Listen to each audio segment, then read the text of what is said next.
अस्सलाम वालेकुम। Live with Adil Shahzeb के साथ मैं हूं आपका मेजबान। नाज़रीन, 8 फरवरी को इंतखाबात में तकरीबन होने में 47 दिन का वक्त रह चुका है और आज से कागजात नामजदगी जमा करवाना भी सियासी जमातों ने शुरू कर दिया है। 22 तारीख तक ये नॉमिनेशन पेपर्स आएंगे। उसके बाद 7 दिन इलेक्शन कमीशन इन कागजात नामजदगी की स्क्रूटनी करेगा और फिर फाइनल एक लिस्ट जारी कर दी जाएगी। लेकिन आज ही पाकिस्तान की दो अहम सियासी जमातें MQM पाकिस्तान और JUI की जानिब से इलेक्शन कमीशन से ये मुतालबा किया गया है कि कागजात नामजदगी की जो डेडलाइन है, जो कि 22 तारीख है इस महीने की, उसे एक्सटेंड किया जाए, उसमें तोसी दी जाए। कामरान मुर्तजा साहब ने जो खत लिखा उसके मुताबिक उन्होंने मुतालबा ये किया है कि अगर इसको एक्सटेंड कर दिया जाए और जो स्क्रूटनी इलेक्शन कमीशन 7 दिनों में करेगा इन कागजात की, वो पीरियड कम करके वो 3 या 4 दिन किया जा सकता है। तो इस तरह कागजात नामजदगी के लिए जो डेडलाइन है उसमें तोसी भी हो जाएगी और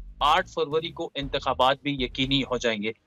इसके साथ साथ जो एक और डेवलपमेंट है, तहरीक इंसाफ की जानिब से आज 3-4 ऐसे एपिसोड्स का जिक्र किया गया जिसमें उनका दावा ये है कि उनके उम्मीदवारों को कागजात नामजदगी जमा करने नहीं दिया गया। कुछ का दावा ये है कि उनके उम्मीदवारों को उठा लिया गया, लेकिन अभी तक आजाद ज़राए से इन खबरों की एज सच तस्दीक नहीं हो सकी। इस पर भी बात करेंगे कि ये लेवल प्लेइंग फील्ड जो है, अगर एक सियासी जमात के साथ ऐसा हो रहा है और बाकियों को खुली आज़ादी है नॉमिनेशन पेपर जमा कराने की, हर किसी को होनी चाहिए, वो क्यों हो रहा है? ये बड़ा अहम सवाल है जो आज हम पूछेंगे। इसके अलावा जो बाकी मामलात हैं जिनमें कल दो बड़ी अहम प्रेस रिलीजेस हमने देखी, पाकिस्तान बार कौंसिल और सुप्रीम कोर्ट बार एसोसिएशन की जानिब से जो प्रेस रिलीजेस सामने आई, उसमें उन्होंने अदम एतमाद का इजहार किया मौजूदा चीफ इलेक्शन कमिश्नर के खिलाफ और साथ में उनका मुतालबा ये था सुप्रीम कोर्ट बार का कि मौजूदा चीफ इलेक्शन कमिश्नर साहब जो हैं उनकी निगरानी साफ और शफाफ इंतखाबात नहीं हो सकते, इसलिए उन्हें फौरन मुस्ताफी हो जाना चाहिए, वरना एक लॉयर्स मूवमेंट भी शुरू की जा सकती है। इस पर काफी तनकीद भी हुई दोनों प्रेस रिलीजेस पर कि कैसे वक्त में जब शेड्यूल अनाउंस हो चुका है, 47 दिन बाद इलेक्शन होने हैं, बार एसोसिएशंस को क्या अचानक उनको ख्याल आया कि हल्का बंदियों पर उन्होंने एतराजात उठा दिए। हालांकि सुप्रीम कोर्ट का फैसला था गुज़श्ता हफ्ते कि हल्का बंदियों पर अब कोई बात नहीं होगी। उसकी वजह यह है कि इलेक्शन शेड्यूल आ गया है, तो सीधा सीधा हर सियासी जमात जो है वो इलेक्शन 8 फरवरी पर ही फोकस करे। तो इस पर भी आज तफसीली गुफ्तगू करेंगे कि आखिर सुप्रीम कोर्ट बार ने या पाकिस्तान बार कौंसिल ने ऐसा फैसला क्यों किया। कल गुज़श्ता रात के प्रोग्राम में हमारे साथ पाकिस्तान बार कौंसिल के जो एग्जीक्यूटिव कमेटी के हेड हैं पाशा साहब, हसन रजा पाशा से तफसीली गुफ्तगू की। उनकी गुफ्तगू भी आपने कल रात सुनी, जिसमें उनका ये कहना था कि उन्होंने रिजिग्नेशन का मुतालबा नहीं किया इलेक्शन कमिश्नर से, चीफ इलेक्शन कमिश्नर से, लेकिन वो ये कह रहे हैं कि इलेक्शन की शफाफियत को यकीनी बनाया जाए। तो पाकिस्तान बार कौंसिल के अलावा सुप्रीम कोर्ट बार एसोसिएशन के बाकी लोग जो हैं या साबिक सदूर जो हैं वो इस बारे में क्या सोचते हैं, तो इन तमाम मामलात पर आज के प्रोग्राम में हम तफसीली गुफ्तगू करेंगे। हमारे साथ इस वक्त मौजूद हैं सेनेटर शहरी रहमान साहिबा, पीपल्स पार्टी की सीनियर रहनुमा है, जबकि प्रोग्राम में आगे चलकर MQM पाकिस्तान के सीनियर रहनुमा मुस्तफ़ा कमाल साहब और उसके अलावा सुप्रीम कोर्ट बार के साबिक सदर आबिद जुबैरी साहब भी आज के प्रोग्राम में ज्वाइन करेंगे। सेनेटर शहरी रहमान साहिबा, thank you so much for joining us. अब इलेक्शंस तो 8 फरवरी को हो रहे हैं, कागजात नामजदगी भी आज से लेना शुरू हो चुके हैं। दो सियासी जमातें MQM एंड JUI फे, उन्होंने आज इलेक्शन कमिश्नर को बाकायदा खत लिखा है कि ये जो मुद्दत है कागजात नामजदगी की, इसको थोड़ा सा एक्सटेंड किया जाए, क्योंकि कुछ अभी तक टिकट्स वगैरह भी फाइनल नहीं हुए। और तो जो स्क्रूटनी का अमल है 7 दिन का, वो आप कम करके 3 दिन पे ला सकते हैं। दैट विल मीन कि इलेक्शन तारीख पर कोई असर नहीं पड़ेगा, 8 फरवरी को ही होंगे। पीपल्स पार्टी क्या तैयार है और आप समझती हैं कि 22 तारीख तक नॉमिनेशन पेपर जो जमा कराने हैं, ये डेडलाइन जो है it's not too early too soon? देखिए, बेशक शुक्रिया। सबसे पहले तो मैं ये कहूँगी कि देखिए, पीपल्स पार्टी इसलिए किसी भी शॉर्ट डेडलाइन को नहीं चैलेंज कर रही क्योंकि हम पहली जमात हैं और मैं समझती हूँ इस वक्त भी सबसे ज़्यादा मुतहर्रिक है हमारी आला लीडरशिप जो है, आला क़यादत जो है, चेयरमैन बिलावल और प्रेसिडेंट जरदारी दोनों फील्ड में है। बल्कि आज तो डॉन अखबार के एडिटोरियल में भी लिखा था कि सिवाय पीपल्स पार्टी के और कोई सीरियस नहीं लगता इलेक्शन कैंपेन करने, मतलब सरगर्म होना। तो उन्होंने ये नोट जी किया और पीपल्स पार्टी का पहले दिन से मुतालबा था कि हम कोई राय फरार नहीं करेंगे, ना किसी को करने देंगे। और बिल्कुल मतलब मैं समझती हूँ जिस तसलसल से हम डटे हुए हैं फ्रंट लाइन पे कि हमने इलेक्शन कराना है, तो मैं समझती हूँ हमारे ही एफर्ट से ये इलेक्शन हुआ है, चेयरमैन बिलावल के एफर्ट से। और अब जो ठीक है, बिल्कुल स्क्वीज्ड हैं डेडलाइंस, लेकिन जो देखिए पार्टीज को तैयारियां करनी चाहिए, मैनेज कर लेंगे। बहुत से लोगों को अपने अपने हल्का बंदियों पर तशवीश है, बहुत से लोगों को और मसले मसाइल हैं, स्क्रूटनी का टाइम चलिए आप कह रहे हैं 7 दिन है, लेकिन इन दोनों जमातों को तो पता होना चाहिए कि ये सेक्शन 57 इलेक्शन एक्ट का बिल्कुल complete time table lay down करता है। ठीक है जी, तो शेड्यूल है वो वही रहेगा। और मतलब अब हीले बहाने करना छोड़ दें। आप सबको पता है कितनी मुश्किल से ये इलेक्शन की तारीख एक निकली है, जो हमारा हक है, जो बुनियादी हक है, जिसमें हमारा आइन एक हिस्सेदार है, जिसमें हमने पीपल्स पार्टी ने बहुत कुर्बानियां दी है, इन बुनियादी चीज़ों के लिए दी, तो इनको यकीनी बनाना हमारा फ़र्ज़ है। और बजाय इसके कि इस वक्त बहाने ढूंढें शेड्यूल में चेंजेस या डेट में चेंजेस, आप इस मुल्क को नाजुक वक्त से निकालें, जिस तरह हम सारे मुतहर्रिक हैं। और इसमें सबको नज़र भी आना चाहिए कि कौन क्या चाह रहा है। इलेक्शन का अमल शफाफ हो, गैर मुतनाज़ हो जितना हो सकता है, और एक लेवल प्लेइंग फील्ड ज़रूर हो, यानी कि एक सतह ऐसी हो कि इसमें जितनी सबके लिए बराबरी हो उतना बेहतर होगा। ठीक। अच्छा, यानी जो इलेक्शन जो नॉमिनेशन पेपर की डेट एक्सटेंड करने की उनकी डिमांड है 2 पार्टियों की, उनको आप सपोर्ट नहीं करते, व्हिच इज़ राइट, क्योंकि अगर एक चीज़ डिसाइड हो चुकी है उसी पर चलना चाहिए।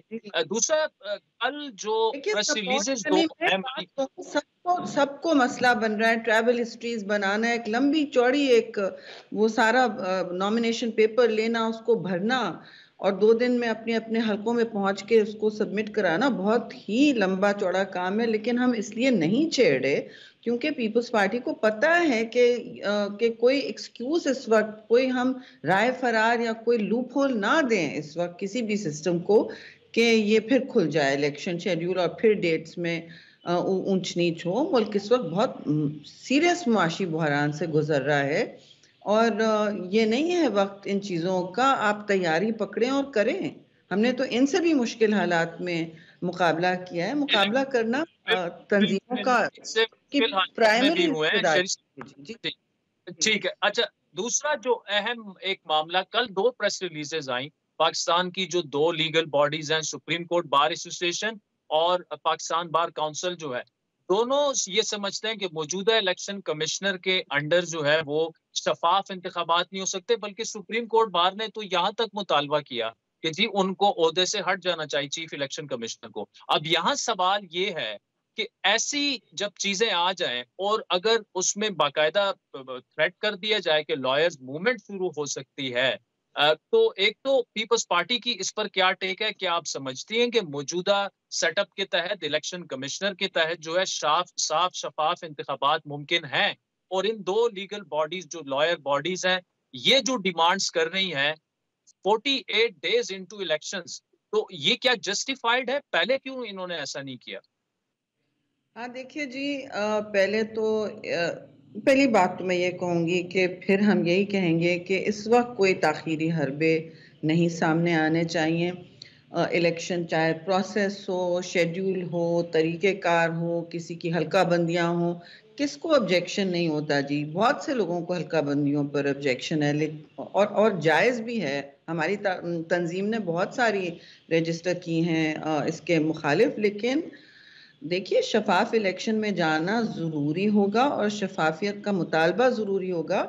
जो भी देखिए हम बार तंजीमों का, सिविल सोसाइटी का बसद एहतराम करते हैं, और चेयरमैन बिलावल बल्कि हर शहर में हर सूबे में बार एसोसिएशन से मुखातब हैं। 1-2 दिन में कराची में भी होने वाला है उनका खिताब बार एसोसिएशन से, क्योंकि ये इनका एक बहुत बड़ा किरदार होता है। तो बजाय इसके कि इस वक्त मूवमेंट शुरू की जाए, मैं समझती हूँ कि पीपल्स पार्टी के मौक़िफ़ पर ही रहना चाहिए। वो ये है कि देखिए, साफ शफाफ इंतखाबात हों, मसावी सतह पर सबके लिए हों और बरवक्त हों, क्योंकि पहले ही ताख़ीर हो चुकी है। मज़ीद ताख़ीर करना एक नए बहरान को जन्म दे सकता है और इसलिए बेहतर होगा कि हम इसी अपनी अब सिरात मुस्तकीम पर ही रहें। जितनी भी जमातें, अब आप अगर सोच लें कि पीटीआई के हवाले से अगर उन्होंने किया है, क्योंकि उनकी कोई कंफ्यूज सी इस वक्त, आपने देखा ना सुप्रीम कोर्ट में जब लाहौर हाई कोर्ट में गए पिटीशन लेके, तो उनकी कोई जी। कंफ्यूज सा रद्द अमल थे। लेकिन इस बात पर तो उन्होंने भी ये कह दिया है कि ना करें अब ताख़ीर, इससे और बहरान पैदा होगा। तो वो जो भी हैं कंफ्यूज्ड हैं, जैसा भी हैं, सियासी तंजीमें सब जो पीपल्स पार्टी और नून लीग और दूसरी भी होंगी जिन्होंने कहा है कि ये ना करें, ताख़ीर के रास्ते ना खोलें अब और, ठीक है ना। तो हमारा यही मौक़िफ़ है, क्योंकि फिर मैं कहूँगी कि इस 21वीं सदी में इतना सब बर्दाश्त करके, इतनी आमरीत का सामना करके, दहशतगर्दी का सामना करके, किन किन चीज़ों का सामना करके अब अवाम को तक़वियत देने का वक्त आया है और उसके लिए एक इलेक्शन प्रोसेस ज़रूरी है, एक मुस्तहकम हुकूमती ढांचा ज़रूरी है, बेयकीनी की जो एक फ़ज़ा बनी हुई वो ज़रूरी है। तो पीपल्स पार्टी का पहले दिन से यही मुतालबा था कि टाइम पर करें। अब वो भी टाइम, अब हमारे मुतालबे पर ये इलेक्शन डेट जब आई है, तो हम तो उस पर पीछे नहीं हटेंगे जी, ठीक। जो भी। अच्छा, दूसरा शेरी साहिबा, जो लेवल प्लेइंग फील्ड का मामला है, पीपल्स पार्टी भी 2-3 महीनों से, खुसूसन जब से नवाज शरीफ साहब वापस आए हैं, लेवल प्लेइंग फील्ड का मुतालबा कर रही है कि सबके लिए एक ही होना चाहिए।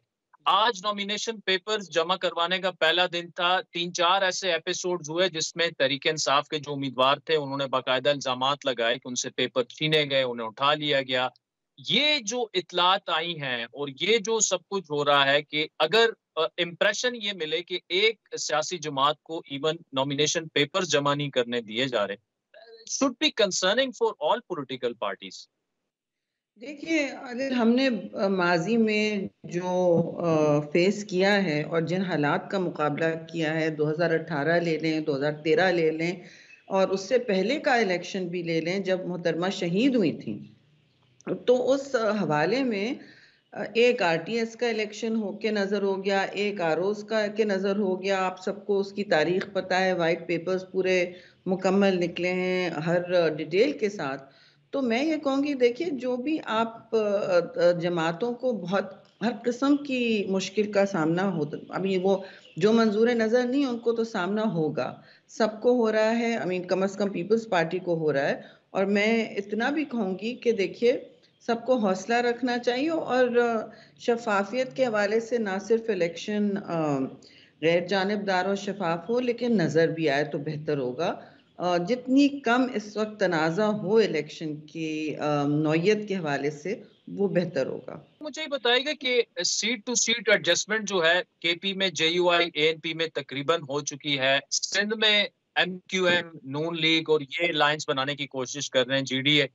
पीपल्स पार्टी अभी तक किसी जमात के साथ क्या बैठी है? बज़ाहिर तो लग रहा है कि आप इलेक्शंस में अकेले जाएंगे, उसके बाद फिर देखा जाएगा। देखिए, पीपल्स पार्टी हमेशा ऐसे ही सिचुएशन में रही है जहां दो बातें, एक तो हमने हमेशा अपने दरवाजे खुले रखे हैं गुफ्त शनीद के लिए और मच्योर जमहूरी सियासत के लिए। ये पार्लिमानी सियासत का एक बहुत कलीदी हिस्सा होता है। तो हमने किसी को ना नहीं कहा कि जी इस पर दरवाजे बंद हैं, इस पर गाली, उस पर गलोच, उस पर तनकीद। तनकीद तो खैर सियासी माहौल का, इलेक्शन माहौल का हिस्सा होता है, लेकिन नफरतों के कारवान से हमने कभी चढ़ान नहीं पकड़ी किसी के साथ। कभी ये नहीं कोशिश की कि तकसीम मुल्क को करें सियासी बहरान की इस वक्त कैफियत में। और दूसरा, आप मुझसे कह रहे हैं ना कि हम अलायंस में नहीं बैठना चाहते। देखिए, पीपल्स पार्टी के खिलाफ आपको याद है हमेशा एक, आप तो शायद नौजवान हैं, लेकिन आईजेआई बनी थी, इस्लामी जमहूरी इत्तेहाद, पूरी पीपल्स पार्टी को एक तरफ एक किनारे पर और दरवाजे के बिल्कुल एक कोने में लगाने के लिए बंद गली में पहुंचाने के लिए की गई थी। सारी तंजीमें एक साथ हो जाती थी, वो खड़े होके अपने हाथ ऊपर करके कि जी बस अब हम सारे लड़ेंगे, और एक एक तरफ निहत्ती पीपल्स पार्टी होती थी। और जब मोहतरमा शहीद हयात थी तो वो सारा वो 90 की दिहाई थी, उसके सामने आपने देखा होगा कितनी बुरानी कैफियत हुई है। 2-2 साल, 1-1 साल, 1.5-1.5 साल तंजीमें बनाती थी अपनी, कभी पीपल्स पार्टी की हुकूमत होती थी उसको हटाया जाता था। तो ये आपने देखा क्या सूरत हाल रही है। पीपल्स पार्टी कभी इन चीज़ों से डरी नहीं है जी। हमने हमेशा हर हालत में मुकाबला किया, और इस बात की भी अक्कासी करती है कि एक्चुअल जेन्युइन पॉलिटिकल पार्टी कौन है। लोगों को अगर किसी को खौफ है कि हम ज़्यादा आवाम के दिलों में बसे हुए हैं या हमारी कोई कंफर्म्ड सीटें हैं, तो फिर ही ऐसा ऐसा माहौल बनता है ना। तो हमें तो इससे हौसला पकड़ना चाहिए, और बल्कि हमारे कैंडिडेट्स की हौसला अफजाई हो रही है। अच्छा, मुझे बताइए, बलूचिस्तान में काफ़ी गेन्स की पीपल्स पार्टी ने, और बलूचिस्तान अवामी पार्टी के जो लोग थे, खुसूसन बड़े-बड़े अहम सियासी रहनुमा वहाँ के सरफराज बुगटी, साबिक वज़ीर दाखिला भी रहे हैं, वो शामिल हो गए। आज इसरार तरीन भी शामिल हो चुके हैं आपके साथ। इससे पहले बाप के लोग आपके पास आए, उन्हें बताया गया कि आप छोड़कर मुस्लिम लीग नून के पास जाएँ, जिसके बाद पीपल्स पार्टी ने बाकायदा बताया भी कि लेवल प्लेइंग फ़ील्ड जो है हमें नहीं दिया जा रहा, हमसे छीन कर किसी और को दिया जा रहा है। आज क्या आप ये कह सकते हैं कि इन रहनुमाओं के पीपल्स पार्टी में शामिल होने के बाद लेवल प्लेइंग फील्ड के जो गिले शिकवे थे वो कम हो चुके हैं पीपल्स पार्टी के? देखिए, लेवल प्लेइंग फील्ड का गिला शिकवा जो है कोई नया नहीं है। और मैं हुँ। फिर आपसे कहूँगी, हम एक तारीख के तनाज़ुर में ये बात करते हैं, और फिर सामने जो नज़र आता है कि जी 4 लोग हमें जॉइन कर रहे हैं या 10 लोग जॉइन कर रहे हैं, वो देखिए बलूचिस्तान महरूम सूबा है, और महरूमियों का सूबा जो है वो हमेशा महरूम तबकात जो हैं कम से कम, वो भी पीपल्स पार्टी की तरफ उनका झुकाव होता है। अगर दिमाग ना कहे तो दिल तो होता है। तो ऐसी सूरत हाल में पीपल्स पार्टी के पास, और क्योंकि हम वहाँ मुतहर्रिक भी हैं, हकूक़ के बलूचिस्तान के हकूक़ की आगाज़ की बात भी हमने की, चारों सूबों को एक वेटेज भी दिया 18वीं तरमीम में। यही सिचुएशन खैबर पख्तूनख्वा में है। हमने वहाँ काम ज़्यादा करना होगा। मैं समझती हूँ हम बहुत बेहतर नताइज दे सकते हैं इन सूबों से। अच्छा शरीफ साहब, आखिर में क्या बिलावल भुट्टो साहब आपके वज़ारत उज़्मा के उम्मीदवार होंगे या ज़रदारी साहब होंगे? देखिए, ज़रदारी साहब ने एक हम तो जब नारा लगाते हैं जलसे जुलूस में, या हमारी जो कैंपेन है वो तो होता है कदम बढ़ाओ बिलावल भुट्टो हम तुम्हारे साथ हैं। और वज़ीर आज़म बिलावल भुट्टो लोगों के दिल से तो बेसाख्ता निकलता है, शहीद रानी का बेटा है वो। और हमारी कैंपेन को भी फ्रंट लाइन कर रहा है, लेकिन ज़रदारी साहब का भी एक फ़ाल किरदार रहा है, और वो अपना तजुर्बा लेके आते हैं। और आपने देखा है माज़ी में पीपल्स पार्टी ने जब भी वज़ीर आज़म बनाए, 2 वज़ीर आज़म एक हमारी हुकूमत में बनने पड़े, तो दोनों पीपल्स पार्टी की फैमिली से नहीं थे, जबकि हम बना सकते थे, लेकिन ऐसा नहीं हुआ। और एक बराबरी का वो आपको इससे आंसर भी नज़र आता है।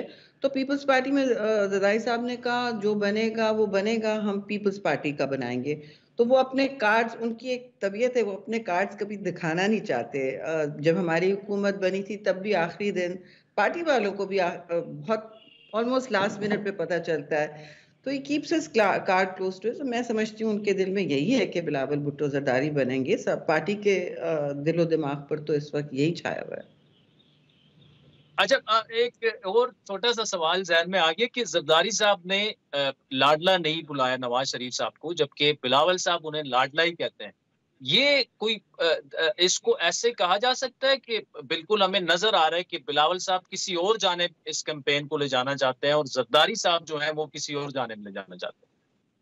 नहीं, देखिए ये आपका परसेप्शन होगा, लेकिन सियासत में और बड़ी पार्टीज में ये तो होता है कि बयानिए में तो कोई फर्क नहीं है। वो जाहिर है ही इज ओल्डर, जरदारी साहब वो अपने एक अलग तरीकेकार से बात करते हैं, और ज्यादातर जो जलसा गाह होती है उस पर आजकल बिलावल भुट्टो जरदारी ही उसको उस वाली कैंपेन को लीड कर रहे हैं। जब अभी तो जरदारी साहब ने भी तुरबत में बात की, तो देखिए मैं भी बात करूंगी तो मैं अपने तरीके से पार्टी के बयानिए से तो नहीं हटूंगी, लेकिन सब अपने अपने तरीके से बात करते हैं और सबको हक है, लेकिन कोई तजाद नहीं है जी उन बातों में।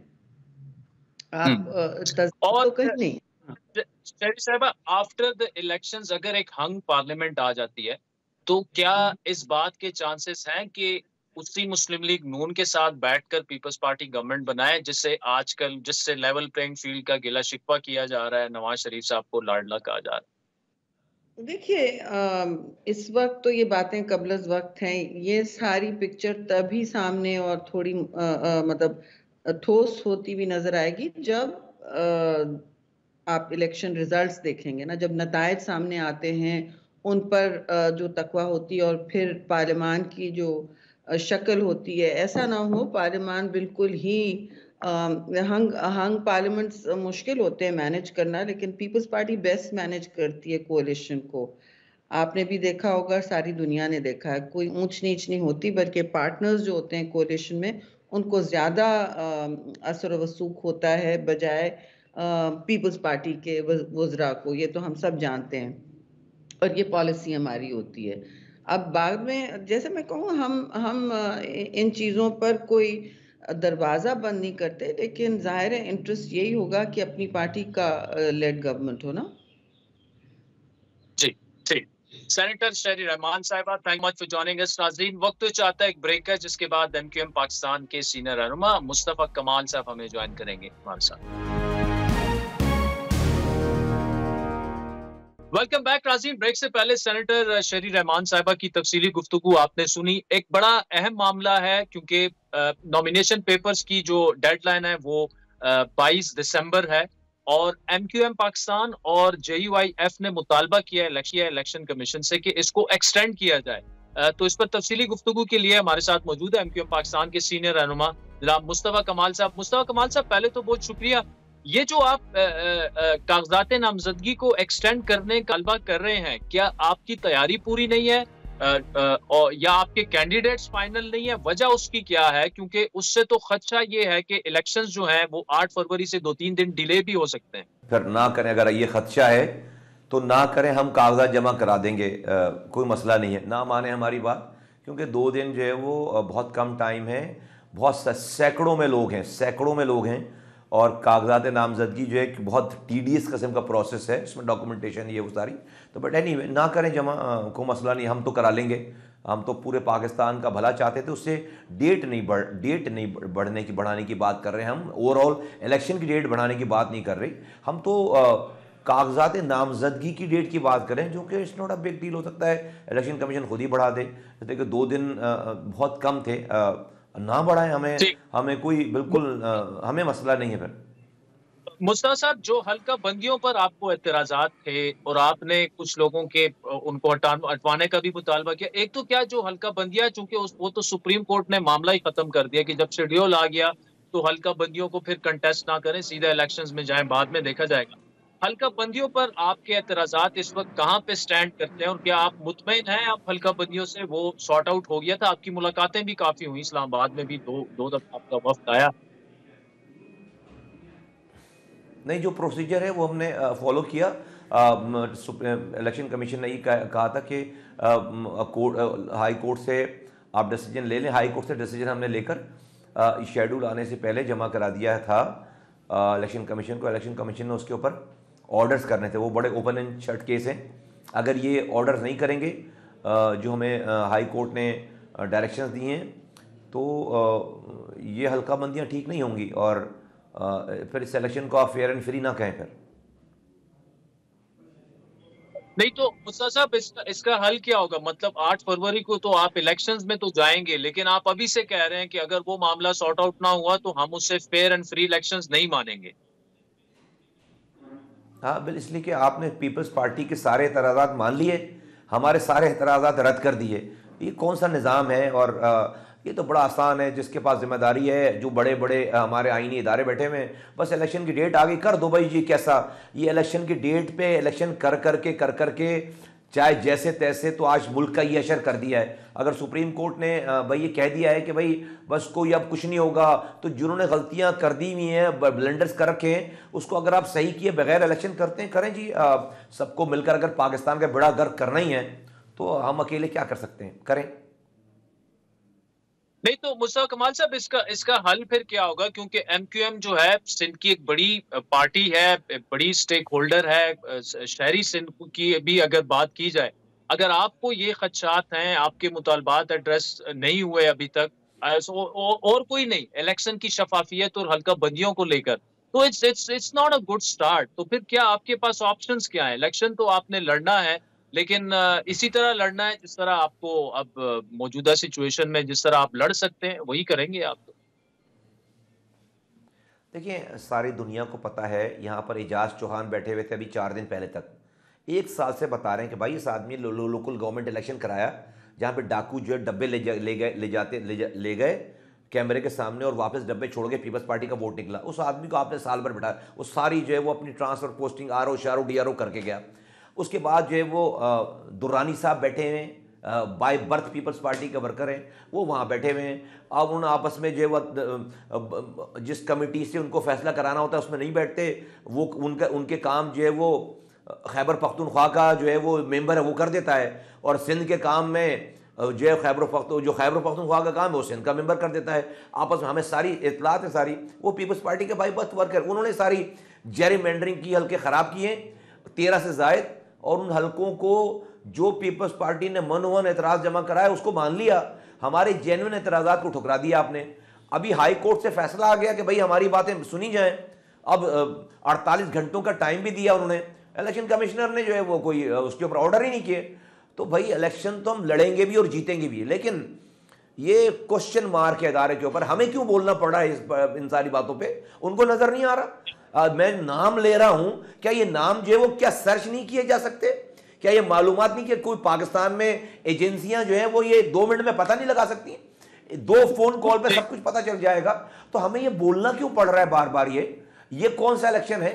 हमें बोलना क्यों पड़ रहा है? और फिर उसके बाद सुप्रीम कोर्ट ये कह दे कि ना बस अब बस टाइम हो गया, अब बस जो जैसे तैसे बस इलेक्शन कराओ। ओ भाई, तो कराएं भाई, फबिया कराएं, जैसे तैसे कराएं इलेक्शन, जैसे तैसे आरटीएस सिस्टम को नाकारा करके आप इलेक्शन तो करा लिया आपने। हशर देख लें मुल्क का। अभी भी आप ये जेरीमेंडरिंग करके अगर आप इलेक्शन करा रहे हैं, भाई सही करके इलेक्शन कराएं, डेट पे कराएं इलेक्शन, सही तो करवाएं। हम नहीं कह रहे 1 घंटा भी बढ़ाओ इलेक्शन की टाइमिंग को, हमसे ज़्यादा किसी को जरूरत नहीं है। और हम जिस तरह आज हम जिस पोजीशन में, आई मीन कोई पार्टी इस पोजीशन में जहां पे जो हमारे हल्के हैं, लेकिन सही तो कराओ खुदा के वास्ते। इलेक्शन सही करने, हल्कों को सही करने के जो ग्रीवेंसेस उसको दूर करने की ऑर्डर तो करें कम से कम। ये क्या बात हुई कि नहीं भाई अब कुछ भी नहीं होगा, बस जो हो गया गलत उसी पे इलेक्शन कराओ भाई फिर इलेक्शन। अच्छा, मुझे ये बताएं कि आपके गिले शिकवे अपनी जगह मौजूद है। तहरीक इंसाफ ने आज ये दावा किया है, आज कागजात नामजदगी का पहला दिन, तो उनके 4-5 लोगों को रोका गया है, उनसे छीने गए हैं, कागजात नामजदगी नहीं जमा होने दिए जा रहे, उनका ये दावा है। तो क्या ये लेवल प्लेइंग फील्ड जो है, जो आप भी ये कह रहे हैं कि आपको नहीं मिली और दूसरी तरफ वो भी कह रहे हैं नहीं मिली, तो ये फिर कैसा इलेक्शन होगा? देखिए, यहाँ तो 15 सालों से पीपल्स पार्टी की हुक्मरानी है, और अफसर नंबर 1 भी उनका है, दूसरा भी उनका है, तीसरा भी उनका है। उन्होंने पूरी जो है वो नस्ल जो है वो खपा रखी है, और उन्होंने किसी को नौकरी नहीं दी। वही लोग रहे, उन्हीं के लोग रहे, उनके वर्कर रहे। एक नौकरी 5.5 लाख, एक नौकरी बाद उन्हीं के प्रमोशन हो रहे हैं। नंबर सेकंड भी आदमी वही है, थर्ड आदमी भी वही है।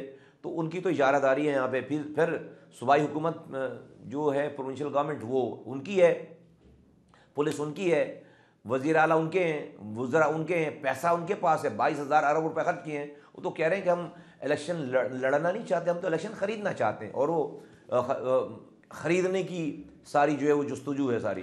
बट एनीवे, पैसा तो हमारे मुकाबले में इनके पास पहले भी हमेशा से ज़्यादा ही रहा है। और पैसे कम से कम शहरी इलाकों में इनके काम इंशाअल्लाह ताला नहीं आएंगे, और नहीं आएगा पैसा इनके काम। और हम इलेक्शन लड़ेंगे भी और जीतेंगे भी। हमारे साथियों को उन्होंने जो है वो ज़रूर साहब, शहीद किया है एक तो 3 जगहों पे। ठीक ठीक जी, और ये बताइएगा कि क्या आपके नेशनल असेंबली, प्रोविंशियल असेंबली के टिकट्स वगैरह बिल्कुल फाइनल हो चुके हैं और नॉमिनेशन पेपर्स जो लोग जमा कराए हैं वही आपके उम्मीदवार होंगे, या अभी कुछ हल्के जो हैं वो रहते हैं, वो बाद में फाइनल होंगे? देखिए ये वो हमने हमने सारा ये अख्तियार जो है वो अपने कन्वीनर को दिया हुआ है, और उन्होंने जो हमें बताया कि उन्होंने सब कुछ फाइनल किया हुआ है। अनाउंसमेंट उनको करना बाकी है, और वो जब अनाउंसमेंट करेंगे तो लोगों को भी पता चल जाएगी बात। अच्छा, सीट एडजस्टमेंट की बात की जाए, मुस्तफा कमाल साहब, क्या कराची में सीट एडजस्टमेंट हो? क्योंकि सुनने में ये आया है जहां से आप लड़ना चाह रहे हैं, शायद वो NA 245 है, वहां से, या 44 है, वहां से शहबाज शरीफ साहब भी लड़ना चाह रहे हैं, और आप तो सीट एडजस्टमेंट करना चाह रहे थे मुस्लिम लीग नून के साथ। क्या वो होगी, कार्ड्स पे है, नहीं है?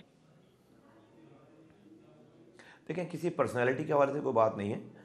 मैं जहाँ से लड़ रहा हूँ, मैंने आज कागजात नामजदगी जमा कराया है, वो है NA 242, जी। चिमाड़ी डिस्ट्रिक्ट का ही हल्का है, और वहाँ से मैं बाई इलेक्शन भी पहले लड़ चुका हूँ, और MQM और हमारे अगर वोट मिलाएंगे तो वो हम जीतने वाले से ज़्यादा वोट हैं। उस वक्त मैंने PSP से लड़ा था, MQM अपनी MQM से, तो अब एक मर्ज पार्टी है और हमारे वोट वहाँ पर सबसे ज़्यादा है, नंबर 1। नंबर 2 ये कि हमारा जो एक कॉन्सेप्चुअली एक एग्रीमेंट है, एग्रीमेंट तो नहीं, एक एक एक कंसेंसस वाली अंडरस्टैंडिंग बात है। पे गुफ्तगू में है कि अंडरस्टैंडिंग है कि हम हर उस जगह पे एक दूसरे को कॉम्प्लीमेंट करेंगे जहाँ पे जो लीडिंग पार्टी होगी, जहाँ पर, और जो जहाँ पे जिसका असर रसूख ज़्यादा होगा, दूसरी पार्टियाँ जो है वहाँ पर उनसे कॉम्पीट नहीं करेंगी, उनसे उनको कॉम्प्लीमेंट करेंगी। ये एक अंडरस्टैंडिंग है, किसी पर्सनैलिटी पे, किसी नाम पर कोई गुफ्तगू नहीं हुई। अच्छा, तो आप, मुस्तफा कमाल साहब, जो इस वक्त अदरवाइज जो सिचुएशन है, सबसे की कराची, हैदराबाद, शहरी सिंध है, जलसे वगैरह आपको करने की खुली इजाजत है, एक्टिविटी करने की खुली इजाजत है, क्योंकि आपके शायद कराची में ही बैठ के तहरीक इंसाफ ये कह रही है कि हमें कुछ नहीं करने दिया। नहीं, मेरा ख्याल है कि तहरीक इंसाफ जो भाई करने के लिए निकले तो सही, लोग तो हों, करने वाले निकल ही नहीं रहे। अगर घर बैठे खुद कह रहे हैं कि फेसबुक पे और ट्विटर पे कहते रहे कि हमें नहीं करने, भाई करने वाले निकलें और उनको फिर रोका जाए, तो आप ये कह सकते हैं। उनके पास तो जो उनकी जो सेकंड टीयर थी पूरी, वो तो गायब है, नहीं है यहाँ पर, वो नहीं मिलते लोगों को। तो पार्टियों पे अच्छा बुरा वक्त तो आता है, और उनको कोशिश करनी चाहिए। अगर वो कोशिश किए बगैर ये कहें कि हमें नहीं करने दिया जा रहा, तो मैं समझता हूँ ये मुनासिब बात नहीं। अच्छा, तो मुस्तफा कमाल साहब, उसकी वजह आपको क्या नजर आती है? क्या वो इनकी जो जितनी लीडरशिप थी कराची में, ऑब्वियसली 9 मई के बाद एक दबाव तो था रियासत की जानिब से भी, और शदीद दबाव था, उसकी वजह से क्या ये छोड़ के चले गए हैं, निकलना नहीं चाह रहे, एक खौफ है उनको, या वैसे ही बस एक मौसमी पार्टी थी, वो आई, जीती, हुकूमत में आई, और जैसी हुकूमत गई तो मामला ठप हो गया? देखिए जो आप जो कह रहे हैं कि एक प्रेशर था, मैं शाजिब भाई, आप माशाल्लाह से बहुत सीनियर जर्नलिस्ट हैं, बहुत एहतराम है आपका, आपको, आप तारीख जानते हैं पाकिस्तान की सियासत में कौन सी ऐसी पार्टी है जिसके ऊपर जो है वो बुरा वक्त नहीं आया। और ये आज के इस बुरे वक्त को और दूसरी पार्टियों के ऊपर बुरे वक्त को अगर आप हमारी मिसाल दें, हम पर जो है वो 15-15 साल रियासती ऑपरेशन रहा है, एक्स्ट्रा जुडिशल किलिंग हुई हैं, 20-20 लोग एक दिन में मार देते थे। आज भी 100 लोग, 100 से 80 से ज़्यादा लोग जो है वो लापता हैं। 700 लोग बाजियाब हुए इस पिछले 6 सालों में, लापता थे। जी। शोधा कब्रिस्तान पूरा आबाद हो गया, सैकड़ों लोग जो है वो जेलों में हैं। तो और भी पार्टीज हैं, तो ये तो PTI के साथ तो कुछ भी नहीं हुआ। 2-2 दिन में लोग, हमारी तो माओं को महीनों तक पता ही नहीं चलता था कि हम हैं कहाँ रखा हुआ है जी। हमें। तो ये तो कुछ भी नहीं है। और इसके ऊपर ये तो इससे लगता है कि एक फ़ैन क्लब था, और उस फैन क्लब में थोड़ी सी गर्म हवा का झोंका आया और वो सब तितर बितर हो गए सारे। मुस्तफा कमाल साहब, आखिर में मुख्तसरन बताइएगा, आपके जो मिसिंग पर्सन्स का मामला था या दफातर का मामला था, क्या आज जब आप वोट मांगने जाते हैं, आपका कारकुन आपसे ये नहीं पूछता कि आप 16 महीने हुकूमत में रहे, उससे पहले भी हुकूमत में रहे, तो वो मामला क्यों सॉर्ट आउट नहीं हुआ? या आप आज कह दें कि जी वो मामला हल हो गया? नहीं, हमने तो 700 90% मामला हल हो गया है। 700 लोग बाजियाब हुए हैं। 73 लाख लोग हमने जो है वो सेंसस में बाजियाब कराए, 73 लाख, एक MNA की सीट, 3 जो है वो MP की सीट यहाँ पे बढ़वाई। इसके अलावा जो है वो हमने इस पूरे एक तीन नुकाती मंशूर बनाया है, मंशूर से मैं कह रहा हूँ, सॉरी, कॉन्स्टिट्यूशनल अमेंडमेंट बनाई जिसके ऊपर जो है हम तमाम पूरे पाकिस्तान को इकट्ठा कर रहे हैं। तीसरी बात यह कि हमारे पास आगे अगली लेगेसी है काम करने की, और हमारा कारकुन बहुत मुतमईन है कि इंशाअल्लाह ताला जैसे ही एक दफ़ा हमें मौका मिलेगा तो हम जो कराची को दोबारा तेज़ी से तरक्की करने वाला शहर बना सकते हैं। मुस्तफा कमाल साहब, thank you so much for joining us, बहुत शुक्रिया। नाज़रीन, वक्त एक ब्रेक का, जिसके बाद सुप्रीम कोर्ट बार के साबिक सदर आबिद जुबैरी साहब हमें ज्वाइन करेंगे हमारे साथ। वेलकम बैक नाज़रीन। ब्रेक से पहले मुस्तफा कमाल MQM पाकिस्तान के सीनियर रहनुमा, उनकी तफसीली गुफ्तगू सुनी, और सेनेटर शहरी रहमान साहिबा भी हमारे साथ मौजूद थी। गुफ्तगू इन दोनों से हुई है इन मामलात पर कि कल सुप्रीम कोर्ट बार एसोसिएशन और पाकिस्तान बार काउंसिल की जानिब से जो प्रेस रिलीजेस सामने आई जिनमें इलेक्शन की शफाफियत पर सवालात उठाए गए, और सुप्रीम कोर्ट बार ने चीफ इलेक्शन कमिश्नर से मुस्ताफी होने का भी मुतालबा किया। आबिद जुबैरी साहब सुप्रीम कोर्ट बार एसोसिएशन के साबिक सदर हैं, वो इन मामलात पर क्या नजर रखते हैं और वे फॉरवर्ड क्या होगा, इस वक्त लीगल फर्टर्निटी में क्या सोच पाई जाती है। आबिद जुबैरी साहब, thank you so much for joining us. कल जो प्रेस रिलीजेस सामने आई सुप्रीम कोर्ट बार की जानिब से और फिर बार काउंसिल की जानिब से, उसके बाद 3 बड़ी जमातों की जानिब से उस पर रद्द-ए-अमल आया कि जी हम नहीं चाहते कि इस वक्त किसी भी वजह से, चाहे वो इलेक्शन कमिश्नर को चेंज करना हो या किसी भी वजह से इलेक्शन में थोड़ा बहुत भी डिले आ जाए। अब इस वक्त क्या सूरत हाल है? किन पार्टीज की तरफ से आया? किन पार्टीज की तरफ से? पीपल्स पार्टी ने भी कह दिया, नून लीग ने भी कह दिया, PTI ने भी कह दिया। हामिद खान साहब हों या बैरिस्टर अली जफर साहब हों, मेरा ख्याल है बड़े बड़े नाम है। तो उन्होंने बेसिकली ये जो मैंने आपके सामने वर्जन रखा, अब इसके बाद जो है लीगल फ्रेटर्निटी में क्या सोच है, बार एसोसिएशन इसके बाद क्या कर सकती है, और बार काउंसिल जो है वो किस जानिब जा सकती है? बिस्मिल्लाहिर्रहमानिर्रहीम। पहले तो बहुत मुबारक हो आपको उम्रे की, शाज़ेब। देखिए, इस पे कल भी हमने प्रोग्राम किए हैं, और आप जानते हैं कि अनफॉर्चुनेटली वकीलों में सुप्रीम कोर्ट के लेवल पे डिवाइड है। वो डिवाइड इस तरह से है कि वो एक प्रोफेशनल ग्रुप है जो हामिद खान लीड करते हैं, और एक इंडिपेंडेंट ग्रुप जो एहसन बून साहब और आजम रजीद तारड़ लीड करते हैं। तो इस वक्त दोनों पाकिस्तान बार काउंसिल, जबकि मैं भी मेंबर हूँ पाकिस्तान बार काउंसिल का, लेकिन पाकिस्तान बार काउंसिल और सुप्रीम कोर्ट बार एसोसिएशन दोनों के एक ही ग्रुप की लीडरशिप है और कंट्रोल है उनका।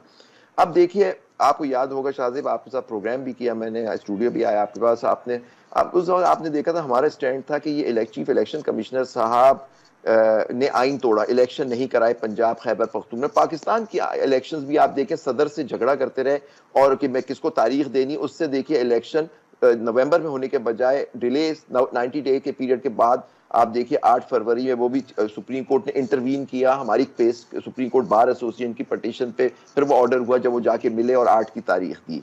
अब वो हो गया, अब सारा इलेक्शन प्रोसेस शुरू हो गया।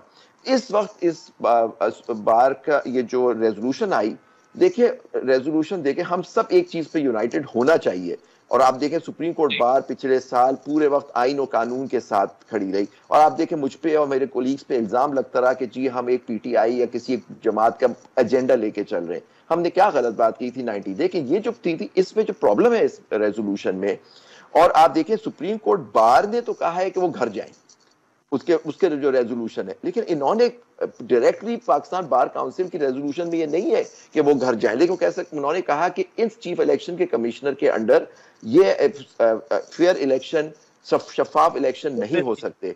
लेकिन उसकी जो वजह उन्होंने बयान की, बजाय ये वजह देते कि उनका पिछला ट्रैक रिकॉर्ड देखते हुए डिलिमिटेशन पे उन्होंने जो उन्होंने बातें की या जो भी किया, उनका जो रवैया रहा है पिछले अप्रैल 22 से लेके आज तक, वो अहल ही नहीं है। आइन तोड़ चुके हैं तो उनसे क्या खैर की उम्मीद रखी जा सके।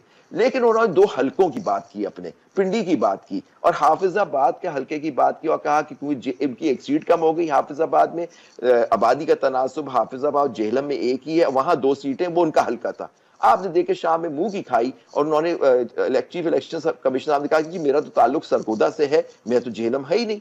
बाद प्रोग्राम्स में आके इनकी जो पाकिस्तान बार के वाइस चेयरमैन भी थे और चेयरमैन एग्जीक्यूटिव थे, उन्होंने कहा जी हमसे गलती हो गई, तो ये गुड्डा गुड्डी के शाज़ेब खेल थोड़ी एक गलती हो गई। आपने पाकिस्तान बार हाईएस्ट बॉडी है वकीलों की, उसी को फॉलो किया, उन्हीं की पार्टी जो है, और जो एसोसिएशन सिंध में और मुख्तलिफ जगहों पे मुल्क में है, उन बार एसोसिएशन से भी उन्होंने ये रेजोल्यूशन पास कराई। सिर्फ पाकिस्तान बार और सुप्रीम कोर्ट बार एसोसिएशन ने नहीं दी है, उनके जो जहां उनके इन्फ्लुएंस है वहां की बार्स ने भी उनको भी कॉपी किया। अब सिंध हाई कोर्ट बार ने रेजोल्यूशन पाई कि पिंडी के अंदर एलोकेशन सही नहीं। अब सिंध हाई कोर्ट बार का पिंडी की एलोकेशन से क्या, आप कहें कि पूरे पाकिस्तान में आप पाकिस्तान बार है आपका।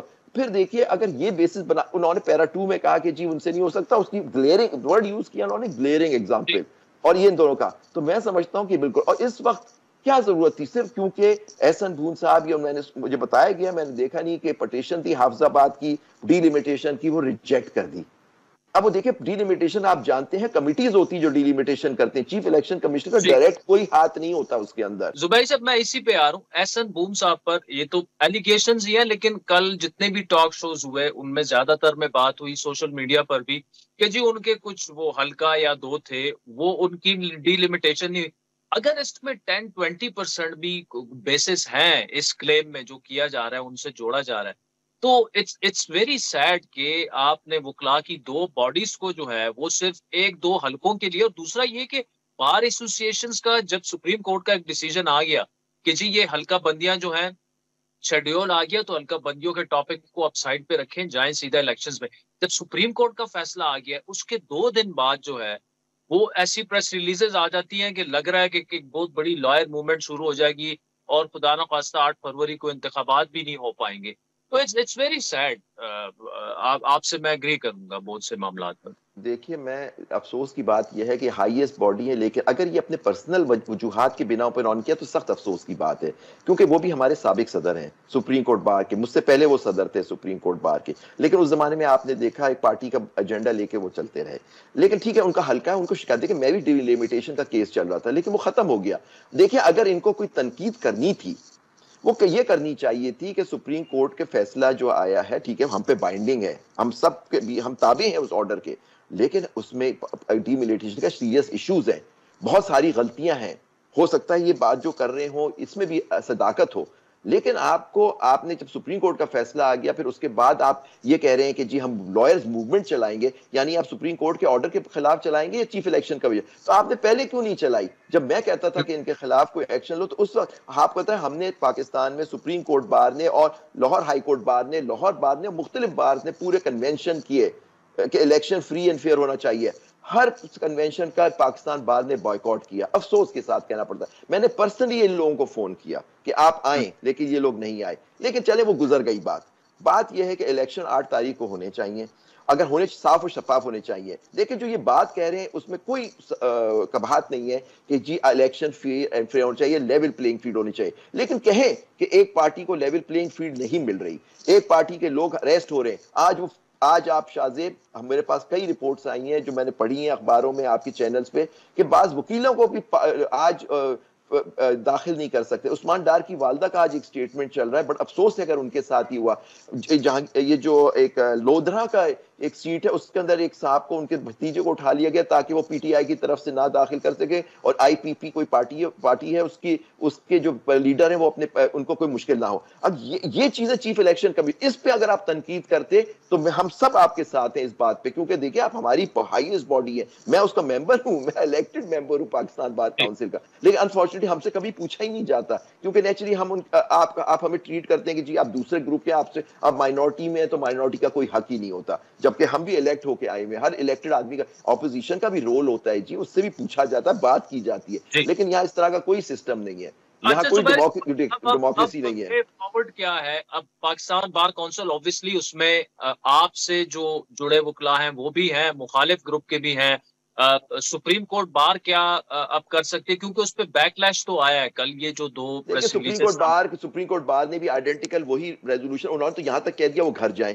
अब अनफॉर्चुनेटली जो हमारे सदर साहब हैं वो भी आपके साथ वहीं उम्रे पे हैं, वो शायद मुल्क से बाहर हैं, तो पता नहीं उनका कितना रोल था, जो कुछ भी था। लेकिन आप देखिए दोनों की जो वो कहते हैं वही रेजोल्यूशन आ गई। लेकिन आप देख तो लें कि आप कह क्या रहे हैं। आप बिल्कुल, अगर आप डिमांड कर रहे हैं फ्री एंड फेयर इलेक्शन, कौन आपके खिलाफ बात कर सकता है? हम सब आपके साथ हैं उस इशू पे।